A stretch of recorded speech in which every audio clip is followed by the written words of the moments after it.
Hey, read through the word. Today's October 18th, and today's lesson is called I Am. Specifically today, as we read, we are in John chapter 10, and it says in verse, let's see, there's a lot of them right here. It says John 10:11. This is, I am the good shepherd. The good shepherd sacrifices his life for the sheep. Okay, I want to talk about this. I sort of hinted at this when we were in the Old Testament, and I said we will come back to that later. Here we are later. We're in the New Testament. Specifically, I've been using that word a lot lately, in the book of John. Now, remember, I told you in the Gospel of John that John has placed before us belief and unbelief continually in the book, building to he wants us to make that choice at the end. He's written these things that we may believe that Jesus is the Christ, the Son of God, and by believing in him, we may have life in his name. So, and he talks the idea of belief and believe is mentioned in the book of John over 98 times. So it's there a lot. And by doing this, I told you, of any gospel, it's not a synoptic gospel. The synoptic gospels tell the life of Jesus. John is written totally different from the very beginning. It doesn't start like the other three. It doesn't move forward like the other three. John has a very structured account that's structured in a way to put those options before us that we talked about yesterday in our reading. So I mentioned when we were in the Old Testament, we would talk about the I ams of Jesus. And that's what John has done in his gospel. So John has given us three evidences, three groups of evidence that will leave us to make this choice at the end of the gospel. So one of the things John does is he gives us 7 witness statements that are in the book of John. We're given the witness of John the Baptist. We are given the witness of Nathanael. So John the Baptist says, this is the Son of God. Nathanael says, you are the Son of God. Peter says, you are the Holy One of Israel. Martha said, you are the Christ, the Son of God. What's Thomas say? My Lord and my God. What does John say? Jesus is the Christ, the Son of God. What does Jesus say of himself? I am God's Son. So he gives us 7 witness statements. There are 7 witnesses who witness to this fact. He is the Son of God. That's who he is. So then John gives us 7 miracles. So you have the 7 witnesses, the witness statements, and then you have the 7 miracles. We have signs or miracles that prove that he's God, that no one could have done this. So they occur throughout the book. There's the turning water into wine. There's the healing of the nobleman's son. There's the healing of the man at Bethesda. There's the feeding of the 5,000. Walking on water. The healing of the blind. And the one you're going to get to in a couple of days, the raising of Lazarus. And then, so you have the 7 witness statements.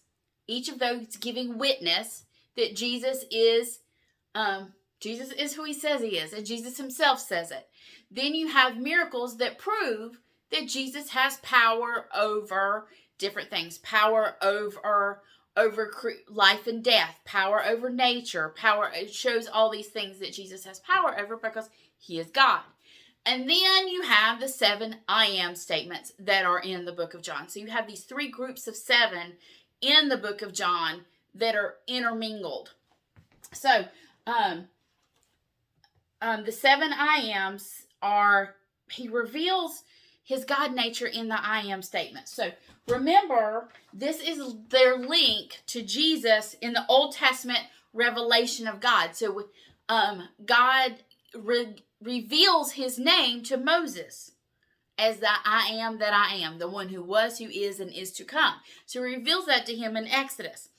And so this I am is, and then he reveals the 7 I am statements. And I will list those in the references in your notes.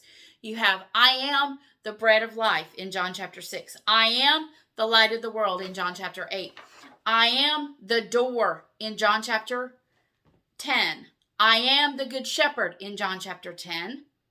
I am the resurrection and the life in John 11.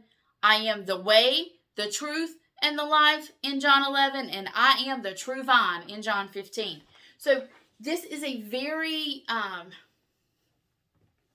orderly account that builds on as we continue in our reading. And this is one of the reasons why many people who are brand new to the Bible are told to read the book of John. John flows easily. You don't get caught up in the Hebrew culture needed to know the Old Testamentiness of Matthew. So Matthew is remember, we're talking about the kingdom, we're relating to the Old Testament. Matthew's written to a Jewish audience to explain to them that Jesus is the Messiah, the King that has been promised. Mark reads, I always say Mark reads like a screenplay. You see the word immediately used a lot in the book of Mark, because Mark is telling you continuous, specifically on the ministry of Jesus. It opens up with the baptism of Jesus. And so you see that consistently. And so it's hard to make some connections sometimes for someone who has never opened the Bible, which you need the Holy Spirit's guidance and the illumination from the Holy Spirit in order to understand the Bible. But John presents a straightforward message. So you have Matthew and Mark, and then you have, so Mark's written to a Roman audience to explain to them what Jesus did. They wanted to know his actions, because Mark presents him as the perfect servant, which is something the Roman audience would be interested in. And then when you get to Luke is written to a Greek audience. Dr. Luke is, you see a lot of detailed information in Luke. Two things. Because Luke is a physician, he notices a lot of things. So when people tell him stories, he notices. He's the one that tells you how Jesus did stuff. When we specifically looked at Luke the other day about blindness, notice how he talks about how Jesus uses his hands. Luke sees those things. And Luke also he tells us at the beginning of his book, his purpose is to give us eyewitness accounts so that we can know the things that we've heard, specifically from the book of Mark, because Mark was written first, that if we have those, you have that, but this explains to you the eyewitness testimony and more you may need to know about Jesus. So that's why Luke was written. So then when you get to John's audience is anybody. Anybody can pick up the book of John. And remember, we have those ideas of belief, unbelief, with the idea that by the time you get to the end of the book, you have to make a choice. Do you believe or not? And the I am statements are more evidence that Jesus is who he says he is. And so go through and read. I'll put those in your notes. Go read all the I am statements. And then see if you can, which I challenge you when we're Old Testament, to see where you could find the I am, where Jesus would, where all of those fulfillments came when Jesus said that's who he is. So I would say to tie these now and try to find the Old Testament connection to them. So that's your challenge for today, and I hope you take me up on it. And last time I told you not to give me spoilers. This time we're in the book of John, so go ahead. Tell me where you find them all. Tell me if you can find these.